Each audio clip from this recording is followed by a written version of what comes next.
also referred to as slash and burn or swidden cultivation. Now,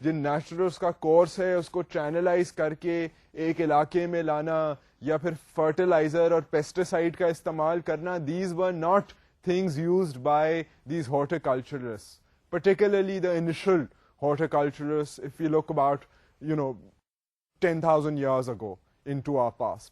So ایک تو یہ چیز تھی. دوسری جو میں نے آپ سے وہ سلیش اینڈ برن ٹیکنیک کی بات کی ہے, جو دوسرا پوائنٹ تھا, وہ سلیش اینڈ برن ٹیکنیک جو ہے وہ ایک, میں اس کی تھوڑی سی اور وضاحت کروں گا, بٹ یہ ایک بیسک ٹیکنیک تھی کہ وہ سلیش لٹرلی جو اگر کوئی وہاں پر فارسٹ ایریا تھا یا کچھ تھا اس کو سلیش کرتے تھے, برن کر دیتے تھے اور وہ کلیئر ہو جاتی تھی فیلڈ.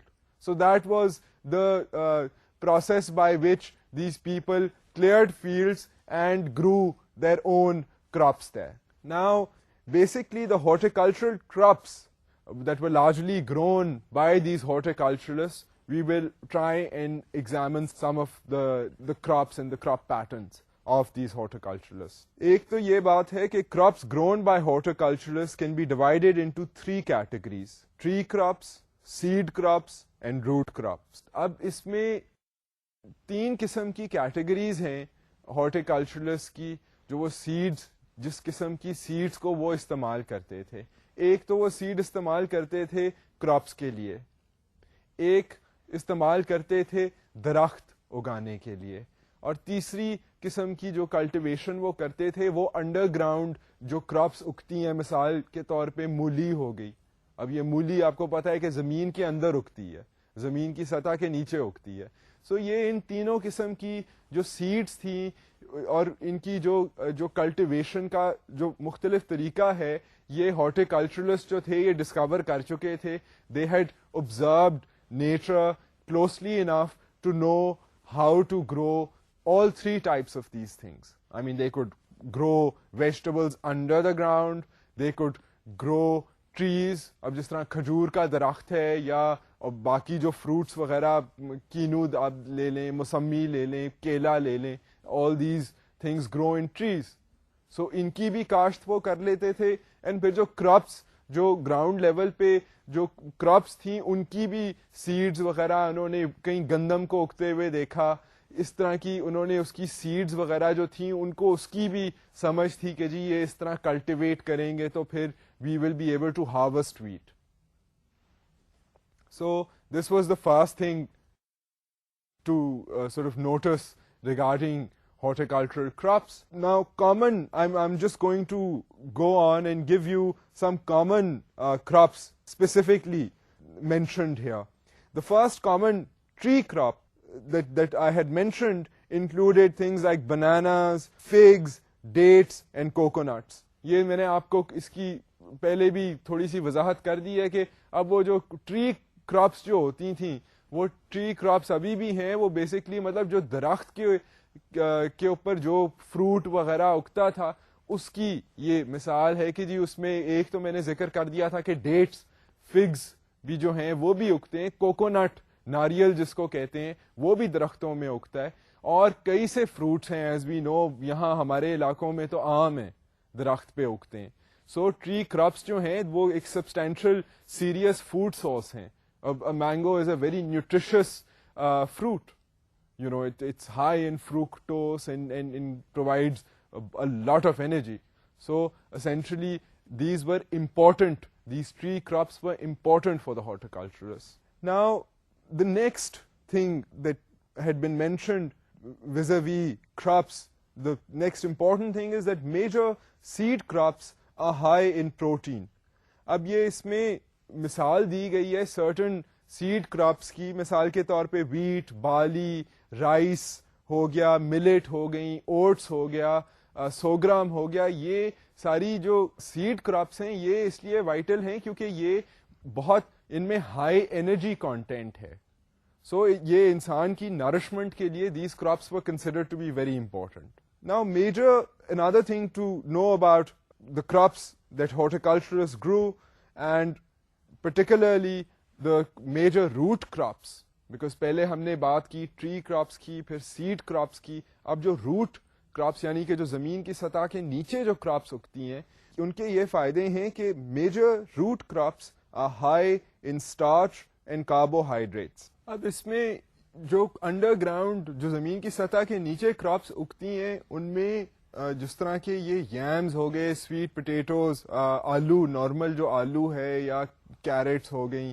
اب یہ بھی بہت نیوٹریشس کراپس ہیں, پرٹیکولرلی جو ایک کامن آلو جو ہے اس میں جو اسٹارچ کا کانٹینٹ ہے اور جو کاربوہائیڈریٹس ہیں اس میں وہ اس میں بہت زیادہ ہوتی ہیں. And from a biological perspective carbohydrates provide instant energy. So I mean when you considering particular crop types, it's also important to realize کہ یہ اب جس طرح ٹری کراپس ہیں یا جو زمین کی سطح کے نیچے کراپس اگ رہی ہیں یا جو سیڈ کراپس ہیں, یعنی کہ جو پروٹینز پرووائڈ کرتی ہیں کراپس, جس طرح میں نے آپ کو پہلے ایک سلائیڈ میں دکھایا ہے, تو یہ پروٹین کراپس اس لیے ضروری ہیں کہ دے blood amino acids in the body. مطلب ہماری جو مسلز وغیرہ ہیں, انجری ہو جائے اس میں یہ جو کھانے سے نیوٹریشن حاصل ہوتی ہے, دس الاؤز اس ٹو ریکوپریٹ. اب یہ جو کاربوہائیڈریٹس ہیں جو اور اسٹارچ ہے یہ بھی بہت نیسسری ہے انسان کی ڈائٹ کے لیے, because it provides instant energy. So these horticulturalists focused on growing these various types of crops because they provided the nutritional needs for human beings. اب اس میں the next thing to look at, I'll give you a specific example. اس میں Lacandon Maya of Chiapas, Mexico are more productive than monocrop agriculturalists. اب یہ جو چیپاس کا ایک علاقہ ہے میکسیکو میں, اب یہاں پہ کلچرل اینتھروپولوجسٹ نے جا کر دیکھا کہ جی یہ ابھی تک یہ جو لوگ ہیں یہ ہارٹیکلچرلسٹ ہیں, یہ ہارٹیکلچر پریکٹس کرتے ہیں, یہ لارج اسکیل فارمنگ وغیرہ جو ہے اس میں بلیو نہیں کرتے ہیں, یہ زیادہ تر ہیومن پاور, زیادہ تر بیسک ایگریکلچرل امپلیمنٹس کے ساتھ کام کرتے ہیں. اور the interesting thing noticed here was that these people of چیپاس are able to produce a greater variety, a more abundant variety of crops than monocropping agriculturalists. اب agriculturalists کا یہ ہے کہ وہ زیادہ تر فوکس کرے گا ایک پرٹیکولر کراپ کے اوپر کہ جی یہاں پر جو ہے گندم اگا رہے ہیں یا چاول اگا رہے ہیں. یہ جو لوگ تھے, یہ چیپاس کے جو لوگ ہیں, یہ ہارٹیکلچر میں 30-40 کراپس کو اگا رہے تھے.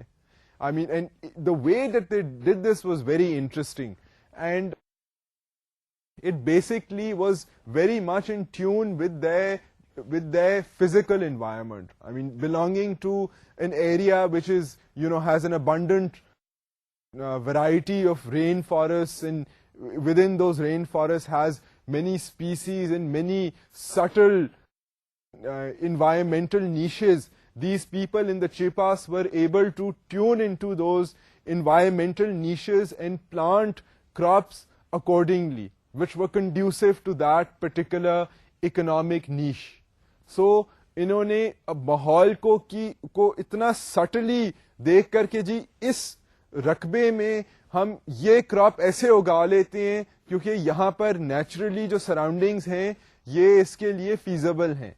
سو انہوں نے یہ نہیں تھا کہ بالکل انہوں نے بیسک طریقے سے کام کیا ہوا تھا, اس میں ان کی کلٹیویشن میں, چیپاس کی کلٹیویشن میں کلچرل اینتھروپولوجسٹ نے دیکھا کہ کافی گہری سوچ ہے, اینڈ اس کی وجہ سے وہ ان کا جو ییلڈ ہے وہ it has been better than agriculturalists. And یہ this is a recent thing that I'm referring to. The next thing to notice about these chipas is that they achieve 3 levels of production from the same land. اب اس میں مزیدار بات یہ ہے کہ جو چیپاس ہیں یہ 3 لیولز ایک ہی پیس آف لینڈ کے اوپر, یہ جو میں نے آپ سے مینشن کیا ہے کہ زمین کی سطح پہ ٹری کراپس ان سیڈ کراپس, یہ تینوں چیزیں اکٹھی کر دیتے ہیں مشترکہ ایک ہی پیس آف لینڈ کے اوپر. I mean these people are so subtle and so clever and so tuned into the environmental surroundings that they can simultaneously تینوں چیزیں اکٹھی اگ رہی ہیں. آئی مین فار مونوکلچرلسٹ تو کہتے ریکمینڈیشنز آتی رہتی ہیں کہ جی آپ سائڈ پہ درخت اگا لیں تو وہ سوئل ایروژن وغیرہ پریونٹ ہو جائے گی, اور مگر یہ ہے کہ زیادہ تر مونو کلچر ایک ہی چیز, ایک ہی کراپ اگانے پر فوکس ہوتا ہے. یہ لوگ اسی لینڈ کو اتنا پروڈکٹیو کر دیتے ہیں کیونکہ اکٹھی مختلف چیزیں اگا رہے ہیں وہاں پر. اب یہ کیسے کرتے ہیں؟ The cheapas do so by maintaining rather than displacing ecological systems. So they do so by imitating the dispersal patterns found within ecological systems of tropical rainforest rather than displacing them. اب اس میں کہنے کا یہ مطلب ہے کہ یہ جو ان کی آپ سمجھ لیں سکسیس کا جو راز ہے وہ یہ ہے کہ یہ جو ایکولوجیکل پیٹرن جس طرح کہ میں نے ذکر کیا ہے ابھی کہ رین فارسٹ کا بہت سٹل پیٹرن ایکولوجیکل پیٹرن ہوتا ہے. وہاں پر ابھی بھی the Amazon forest for example in South America has mind boggling variety of living species of different types of species. I mean, ranging from butterflies to mammals, primates. I mean, they مختلف قسم کے جانور, مختلف قسم کے درخت وہاں پر ایمیزونز وغیرہ میں پائے جاتے ہیں. ٹراپیکل فارسٹ جو ہیں کیونکہ وہاں پر بارش اکثر ہوتی رہتی ہے اور لش فارسٹ ہوتے ہیں اور اس میں بہت ورائٹی ہوتی ہے. سو وہ انوائرمنٹل سرکمسٹانسز جو ہوتے ہیں وہ ٹراپیکل فارسٹ کے بہت کمپلیکس ہوتے ہیں if one looks at it from that ecological angle. سو اب یہ جو چیپاس کے لوگ ہیں they are able to tune in, to realize, to be sensitive enough to these ecological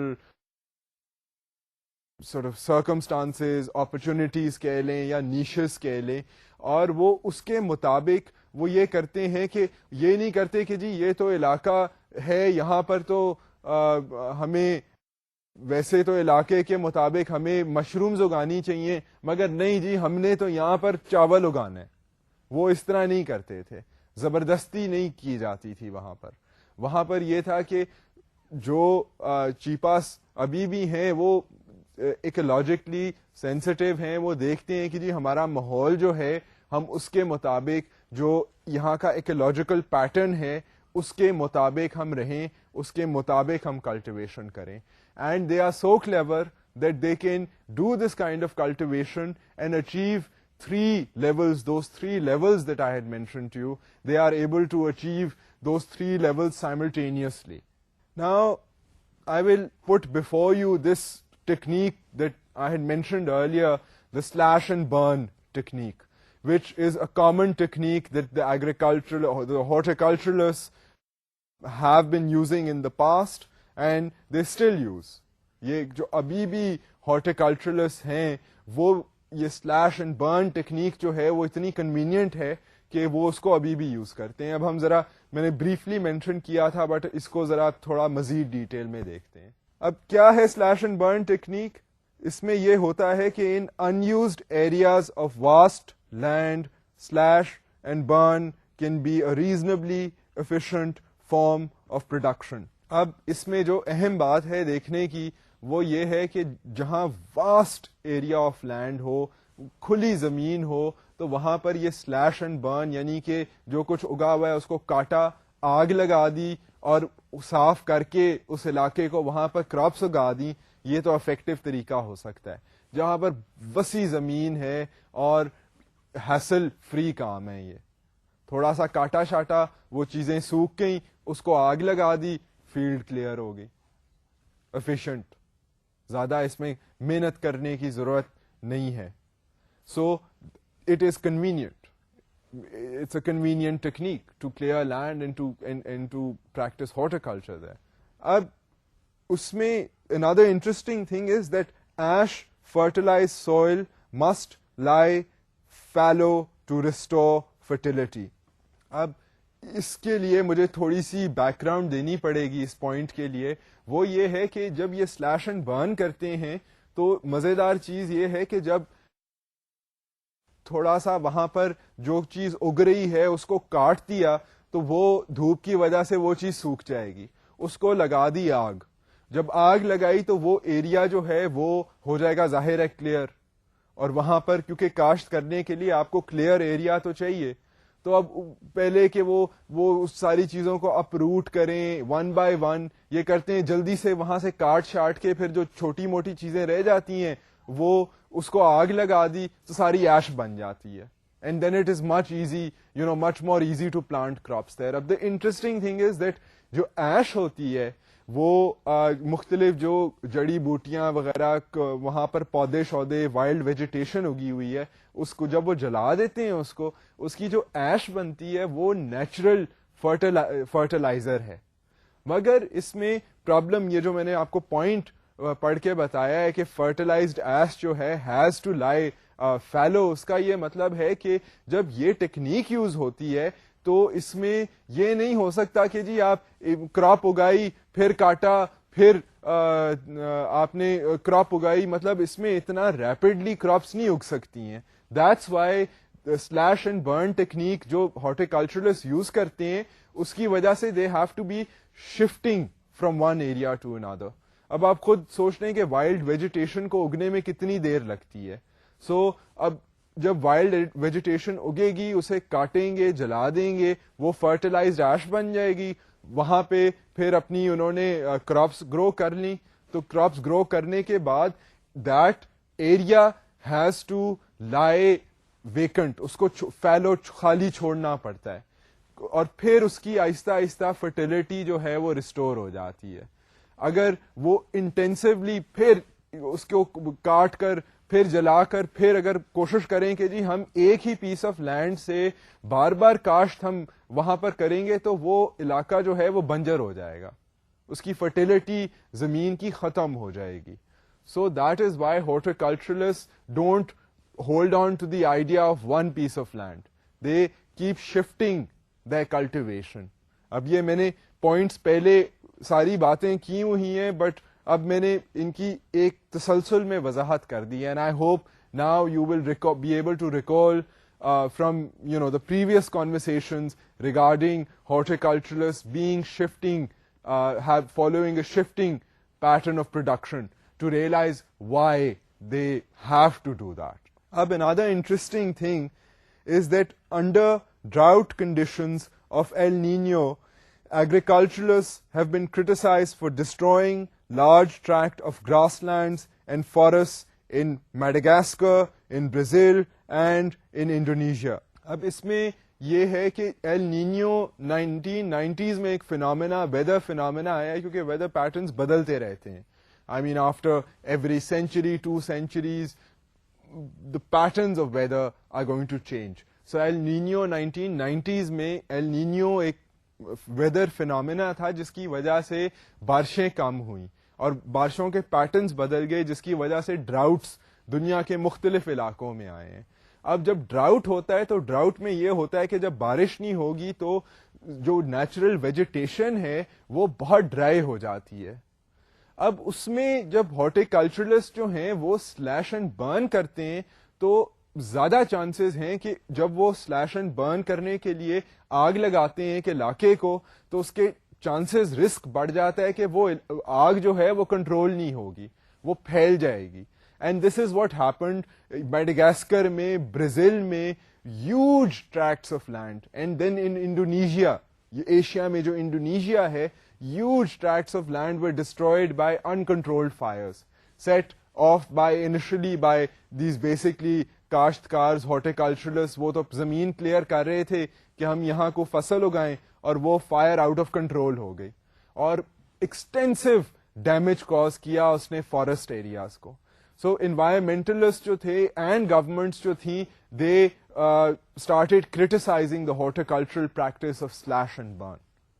So you can see all these various factors, things like weather patterns, things like those translating into environmental damage, that translating into criticism on horticulturalists by governments, by environmental NGOs. So I'm trying to give you here a sense of the complexities involved in the topic of today and generally in the idea of trying to study cultural anthropology. Now I'll move on to the next topic, which is pastoralism. اب pastoralism جو ہے وہ بھی ایک food production کا ایک اہم حصہ ہے, خاصا پرانا حصہ ہے. یہ بھی تقریباً 10,000 سال پہلے ہی ہارٹیکلچر کے ساتھ شروع ہو گیا پیسٹورلزم بھی, اینڈ نیولتھک ریولوشن کا یہ بھی ایک امپورٹنٹ پلر آپ سمجھ لیجئے. سو پیسٹورلزم کی کیا اہم چیزیں ہیں؟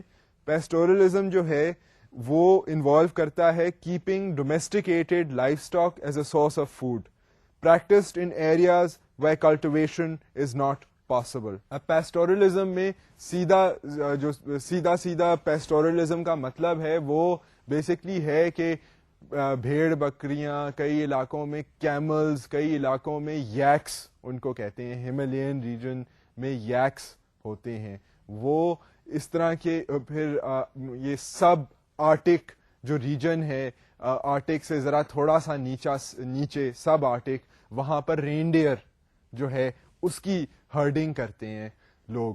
بیسکلی یہ جو لائیو اینیمل لائف اسٹاک جس کو کہتے ہیں, زندہ جانوروں کو جن کو کھا سکیں, جن سے ملک ڈرائیو کر سکیں, جن کی کھال وغیرہ بھی پھر استعمال ہوتی ہے, ان کو instead of trying to find them, trying to collect them from nature all the time, people developed the idea of maintaining livestock. It was much easier کہ جی 15-20-30 بکریاں یا شیپس یا بھینسیں, کیٹل جو ہے وہ ہمارے پاس ہو, اینڈ اس کو ہم چارہ وغیرہ تو دے دیں, مگر ہمیں بار بار ڈھونڈنے جانا نہ پڑے for the sake of meat, for the sake of milk. Domestication then led to the idea of using these animals for these other produce like milk. اب ملک آپ دیکھ لیں, بھینس سے, گاؤں یہ اس کے گوٹ کے ملک سے کتنی مزید چیزیں بنتی ہیں. ہمارے دیہی علاقوں میں بھی آپ دیکھ لیں جی, ranging from yogurt to butter to khoya, کتنی مختلف چیزیں بنتی ہیں. سو یہ this is not obviously not possible if livestock is not maintained. So pastoralism was the idea of keeping livestock, and اس کی طرف رجحان زیادہ لوگوں کا گیا جہاں پر ہارٹیکلچر کے لیے آئیڈیل سچویشن نہیں تھی, یا پانی کی اسکیسٹی تھی کہ رین فال جو تھی وہ ذرا اسکیئرس تھی, اس کے جو پیٹرنس تھے وہ ریگولر تھے, تو اٹ واز بیٹر کہ وہ کراپس کو تو اب پانی لازمی چاہیے, اریگیشن کے ذریعے یا ٹیوب ویل کے ذریعے پانی تو چاہیے کراپس کو. اینیملز کا یہ فائدہ ہے کہ لائف اسٹاک کو آپ پانی کہیں نہ کہیں تو تالاب تو ہے پانی کا, اب تالاب کو کراپس میں لانا زیادہ مشکل ہے, مگر لائیو جانور کو تالاب تک لے جانا زیادہ آسان ہے. سو جہاں پر کلٹیویشن کم تھی اور جہاں پہ ایریاز جو تھے وہ were not conducive to cultivation, pastoralism took over. And ابھی بھی آپ دیکھیں ماؤنٹینس ریجنز وغیرہ میں جہاں پر کاشتکاری مشکل ہے, وہاں پر it's this idea of maintaining livestock to secure food. So this is again an important food obtaining strategy that has been around since the Neolithic revolution. اب اس میں انٹرسٹنگ جو باتیں ہیں ان پیسٹورلزم وہ کچھ ایسے ہیں کہ this involves a nomadic or semi-nomadic lifestyle, small family-based communities, and regular contact with cultivators to help supplement their diets. اب اس میں جو پیسٹورلزم کہ جو لوگ ہیں ان کی کمیونٹیز کو اگر اسٹڈی کیا جائے آج کل کے زمانے میں ہسٹوریکلی, تو یہ دیکھا جاتا ہے کہ زیادہ تر ان کی ٹینڈنسی ہے ٹو لیڈ نومیڈک اور semi nomadic lives. Now, what are semi-nomadic or nomadic lives? Nomadic means shifting from one place to another.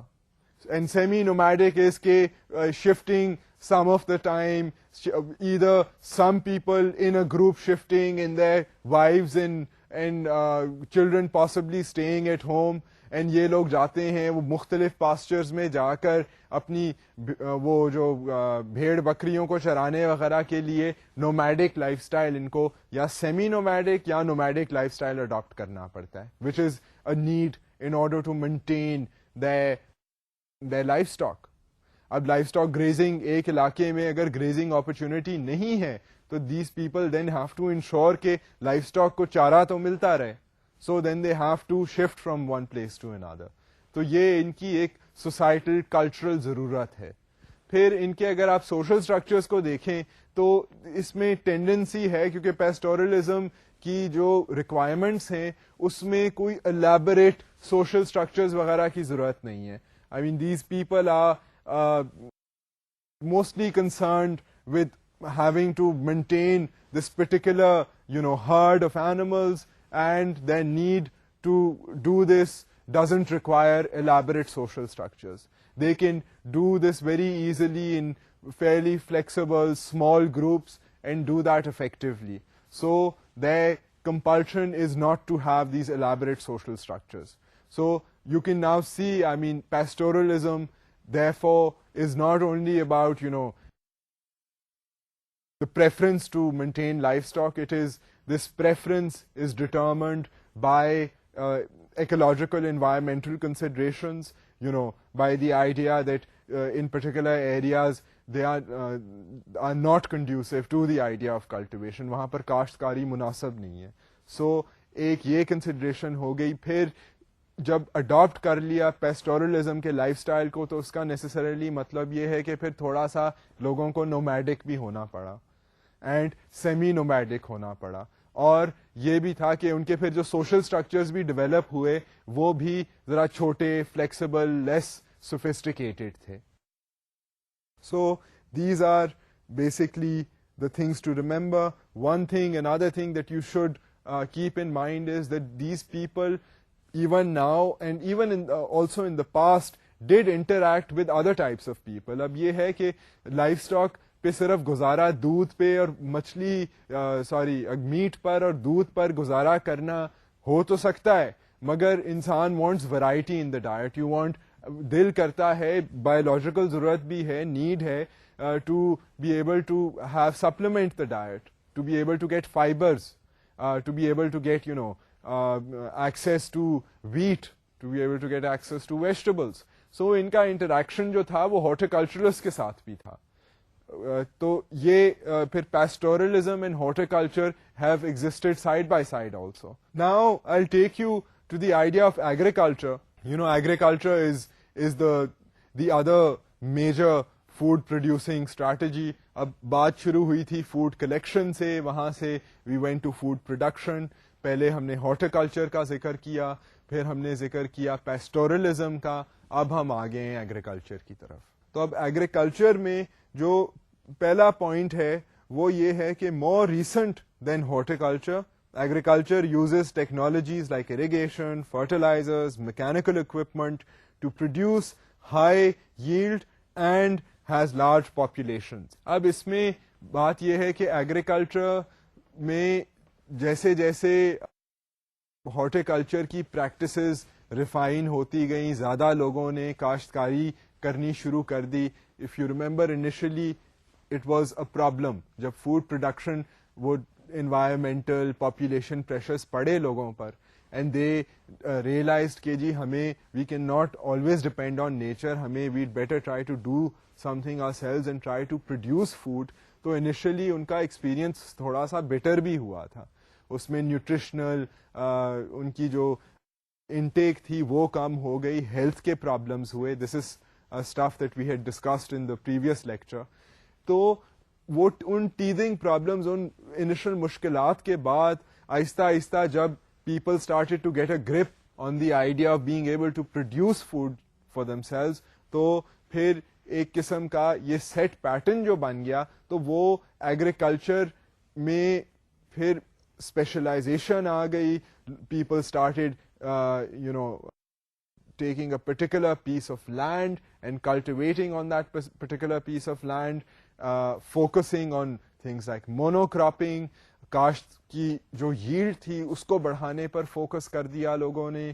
انہوں نے بیسکلی اس کی وجہ سے, کیونکہ جب ییلڈ اتنی بڑھ گئی تو جب کھانے پینے کا مسئلہ ہی نہیں رہا, تو people relaxed, their fertility rates increased, انہوں نے بچے پیدا زیادہ کرنے شروع کر دیے, پاپولیشنز جو تھیں وہ بڑھ گئیں. So these were all effects of agriculture. اب ایگریکلچر اینڈ ہارٹیکلچر میں کیا فرق ہے؟ ایگریکلچر جو ہے that is sophisticated, more specialized. It horticulture relied on human power or basic bilkul tools. Agriculture relied on more specialized, serious efforts to grow crops, to produce food on a particular piece of land. It tried to divert water from natural paths to their crops. So وہ جو irrigation کا جو پورا نظام ہے جو کہ ان دا سب continent کہتے ہیں دنیا میں سب سے الیبریٹ اور سب سے انفیشینٹ نظام ہے, جہاں پر a third of the water is wasted, maybe more is wasted. مگر وہ جو نیٹ ورک ہے وہ پچھلے 150-200 سالوں میں جو ایکسپینسو نیٹ ورک ہے وہ دنیا میں ابھی تک سب سے ایکسٹینسو سمجھا جاتا ہے. سو یہ جو اریگیشن کا جو نیٹ ورک پھر بنا اور جو فرٹیلائزرز کی یوز کرنی شروع کر دی گئی, پیسٹیسائڈس کی, یہ جو اسپیشلائزڈ پروڈکٹس تھے to ensure production of food, all these became realities when human beings started to produce food under this food producing strategy called agriculture. اس میں انیشل بیسک لیول کی میکینیکل پاور پہ بھی Reliance تھی, اس میں animal power پہ تو definitely Reliance بڑی دیر پہلے شروع ہو گئی تھی. So it was using oxen, water buffalo to draw water, to plow the fields, اور یہ ابھی تک آپ دیکھیں ایگریکلچر میں اینیمل پاور کو یوز کیا جاتا ہے. So this was the big thing about agriculture. Agriculture میں اور جو چیزیں تھیں وہ یہ تھیں کہ agriculture is associated with permanent settlements and high levels of labor specialization. So not only were the particular products in particular in natural circumstances diverted towards agriculture, even human labor, even human expertise were fine-tuned for the purpose of agriculture. اس میں یہ تھا کہ جیسے جیسے انسان کی grip form ہوتی گئی on the idea of food production, تو یہ تسلی ہو گئی انسانوں کو جی کہ ایک بندے نے کام کرنا ہے, کاشتکاری کرنی ہے, تو وہ جو گندم کی 10 بوریاں اس کا جو ریزلٹ نکلے گا اس سے 100 بندے کا پیٹ بھر جانا ہے مہینے کے لیے, سم تھنگ لائک دیٹ. سو اس کی وجہ سے یہ تھا کہ اب وہ باقی جو پہلے جو 10 لوگ محنت کر کے ہنٹنگ کر کے فوڈ کلیکٹ کر کے لاتے تھے, وہ ایک بندہ اتنا فوڈ پروڈیوس کر دیتا تھا. سو باقی 9 لوگ جو تھے they had the time and the energy to be able to do other things. انہوں نے کہا کہ جی اچھا پھر زیادہ فارمنگ کرنے کے لیے وی نیڈ اسپیشلائز پروڈکٹس. ان لوگوں نے وہ اسپیشلائز پروڈکٹس بنانے شروع کر دیے. So as a result of that labour specialization took place. Also agriculture by definition, like I've said, needed permanent settlement. I mean یہ وہ جو slash and burn technique سے کام نہیں ہوتا تھا. یہاں پر the idea of using a piece of land and settling down there, settling around to cultivate that piece of land again and again and again was a predominant feature of agriculture. Now agriculture میں پھر ایک مزید further escalation ہوئی جس کو کہتے ہیں intensive agriculture. Intensive agriculture lead to even further specialization and use of technological inputs. Now there is a fuzzy line between agriculture and industrialization. جو نیکسٹ اسٹیپ ہم اب دیکھیں گے وہ انڈسٹریلائزیشن کا ہوگا. اس میں اور ایگریکلچر میں فزی لائن اس لیے ہے کیونکہ ابھی بھی آپ دیکھ لیں دنیا میں کھانے کی ضرورت تو ہے. Agriculture is the major dominating force right now if you look at the whole world. تو agriculture ابھی بھی کئی economies کی بیک بون ہے including our own country. So agriculture میں اب modern implements بھی بہت زیادہ آ گئی ہیں جہاں پر تو حد سے زیادہ میکنائزیشن ہے اور ٹیکنالوجی پر ریلائنس ہے, اس کو کہتے ہیں انڈسٹریلائزیشن. مگر ابھی بھی at the same time industrialization کے علاوہ ایگریکلچر میں بھی ٹیکنالوجیکل انپٹ تھی. اس ٹیکنالوجیکل انپٹ کو کہا جاتا ہے کہ جی انٹینسو ایگریکلچر, انٹینسو فارمنگ. تو اس میں بھی میکینیکل پروڈکٹس جو ہیں وہ یوز ہو سکتے ہیں ایگریکلچر میں. پرٹیکولرلی اگر اس کو آپ آج کل دیکھیں تو ایگریکلچرل پروڈکٹس کا استعمال ہو رہا ہے. and that is why it's a bit of a fuzzy line between the industrialized version of food production and particularly intensive agriculture. The other thing to realize about agriculture in general is that it led to social stratification, political hierarchies, and administrative structures. اب اس میں جو ایک major sociological angle سے جو فرق پڑا ہے ایگریکلچر کا وہ یہ ہوا ہے کہ ایگریکلچر کی وجہ سے سوشل اسٹریٹیفیکیشن ڈویژنز ان سوسائٹی کہ یہ پرٹیکولر لوگ جو ہیں یہ کام کریں گے، ان کا یہ معاوضہ ہوگا، ان کی یہ زمین ہے، وہ ہیوز اینڈ ہیو ناٹس جو آپ نے ویسے بھی ٹرم سنی ہوں گی، یہ جو ساری چیزیں تھیں، یہ جو اسٹریٹیفیکیشن سوسائٹی کے جو بٹوارے ہونے شروع ہو گئے، یہ سارے ایگریکلچر کی وجہ سے جو تھے ایسکلیٹ ہو گئے یہ بٹوارے. دوسری چیز یہ ہوئی کہ جب زمین جو تھی وہ اسپیسیفک زمین ایلوکیٹڈ ہو گئی for the production of food, this became a important source of economic power as well. اس کی management became very important. So political organisation کے اسٹرکچرز سسٹمز ڈیولپ کیے گئے to be able to deal with agriculture. اب اس میں آپ بر صغیر میں دیکھ لیں جو منصبداری سسٹم ہے، مغل دور میں جو منصبداری سسٹم تھا وہ بڑا ایک الیبوریٹ ایڈمنسٹریٹو اسٹرکچر تھا which dealt with all these people who from their lands essentially provided military support to the government. They collected revenue from their lands, from the peasants of their particular lands allocated to them under the mansabdari system.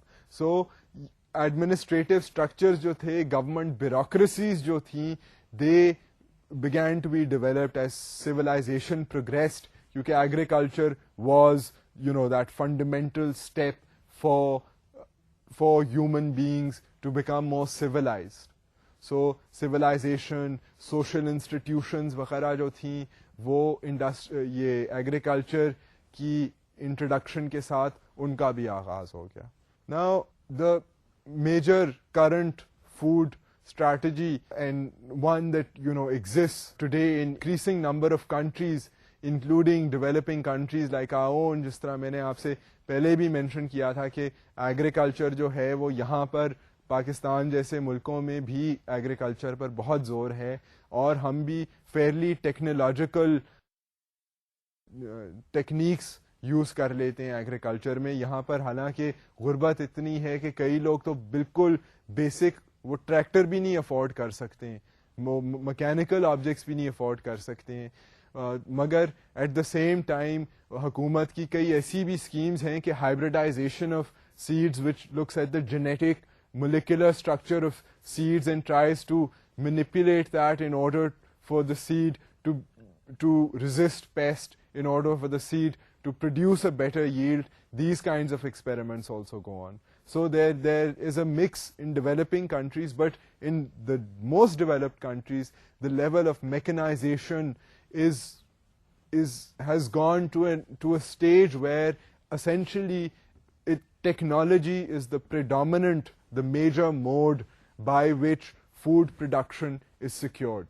That process is referred to as industrialization, and that is the industrialization of food production, and this is the last strategy that we'll be looking at today. Since several centuries, people have used industrialized food getting strategies. There is increasing amounts of mechanical power available for this purpose. Like I was saying before کہ یہ جو industrialisation کا process ہے this has been running parallel to the idea of industrialization in general. Industrialization کا جو factories and جو technology کی use جو ہے یہ ایک پروسیس جو ہے یہ چند صدیوں سے انٹروڈیوس ہو چکا ہے، اور اس میں انکریزنگ ریلائنس ہے آن ٹیکنالوجی، آن میکنائزیشن. تو سائملٹینیسلی جیسے کہ industries and growth of industries ہوئی, ایگریکلچر میں بھی use of industrialisation and use of technology has been increasing. So یہ جو پروسیس ہے انڈسٹریلائزیشن میں, انڈسٹریلائزیشن کو یوز کرتے ہوئے, انکارپوریٹ کرتے ہوئے into food production is known as the industrialization of food production. So essentially this idea of the increasing use of mechanical, technological tools, techniques in food production is referred to as industrialization. I mean, industrialization has existed has impacted life in other ways also, but in the last few centuries, agriculture has also seen an important influence of industrialization, and it has seriously affected the way that people produce food. Industrialization also uses a mobile labor force and a complex system of markets. Now, also simultaneously with the idea of using technology to produce food, under industrialization, since industrialization has been occurring on other fronts as well, for the production and distribution systems that have been influenced by the idea of industrialization, that all these other systems in turn have an effect on agriculture as well, on the production of food as well. So what I'm trying to say is industrialization, for example, has provided easier access to transportation. Easier access to transportation means that the labor force which works in food production can be mobile. Since it has access to transportation, اگر اب بسوں کا نظام آپ دیکھ لیں, اب بسیں جو ہیں وہ اگر ہر جگہ چل رہی ہیں تو it is very much possible کہ جو لیبر فورس ہے جو ایک پیس آف لینڈ کے اوپر کام کر رہی ہے یا فوڈ پروڈکشن میں کام کر رہی ہے, وہ 20-30 کلومیٹر اوے بھی رہ سکتی ہے اور وہاں سے بھی ہر روز دہاڑی پر آ سکتے ہیں کام کرنے کے لیے. سو یہ اس طرح کہ جو فیسیلیٹیشنز اس طرح کی ہوئی ہیں which were also possible because of industrialization took place and resulted in a flexible labor force. Also, the other important thing is that industrialization of food production happens under a complex market system. I mean, آہستہ آہستہ particularly جب industrialisation بہت زیادہ بڑھ گئی, جس طرح western ممالک میں آپ نے سنا ہوگا کہ جی ان کے تو فارمرز کو سبسڈی گورنمنٹ اتنی زیادہ دیتی ہے فار پروڈیوسنگ فوڈ, تو وہ جو سبسڈی ہے پھر وہ اپنے فارمرز کو سبسڈائز کر کے وہ پروڈیوس تو کر لیتے ہیں بہت سستی کراپس. وہ سستی کراپس جو ہیں پھر وہ انٹرنیشنلی جب ایکسپورٹ کرتے ہیں تو ان کی پرائس بڑی کم ہوتی ہے کیونکہ فارمر کو تو ہر چیز سبسڈائزڈ مل رہی ہے, تو وہ پھر ان چیزوں کو ایکسپورٹ کرتا ہے. پھر جب یہاں پر سستی گندم آ جائے گی تو ہمارے جو کاشتکار ہیں وہ متاثر ہوں گے. سو جو مارکیٹ سسٹمز ہیں کہ increasing commercialization of food production, مطلب یہ نہیں کہ صرف اناج اگانا ہے کھانے کے لیے مگر اناج کو بیچنا ہے. Increasing commercialization of agriculture became possible and is now a fact and a reality currently, and this is all due to the industrialization of food production. اب یہ جو میکنزمز ہیں WTO وغیرہ کے, اس میں ہیٹڈ ڈبیٹ ہوتا ہے, اینڈ بیکاز مارکیٹ میکنزمز اب ایکسٹریملی کمپلیکس ہو گئے. So these are now very tricky technical issues. Biotechnology is another important thing, a part of industrialization of food. Biotechnology provides a current example of industrialized food getting, as does laser leveling or use of GPS transmitters on grain harvesters. اب اس میں یہ میں نے آپ کو 2-3 مثالیں دی ہیں کہ جی اب ٹیکنالوجی اتنی ایڈوانس کر دی ہے کہ گرین ہارویسٹر جو ہے اس کے اوپر GPS سسٹم لگا کر انڈسٹریلائز کنٹریز یہ دیکھ لیتی ہیں کہ پرٹیکولر ایریا آف لینڈ میں ہارویسٹر اس وقت ایگزیکٹلی کمپیوٹر پر آ جاتا ہے کہ وہ کہاں پر ہے.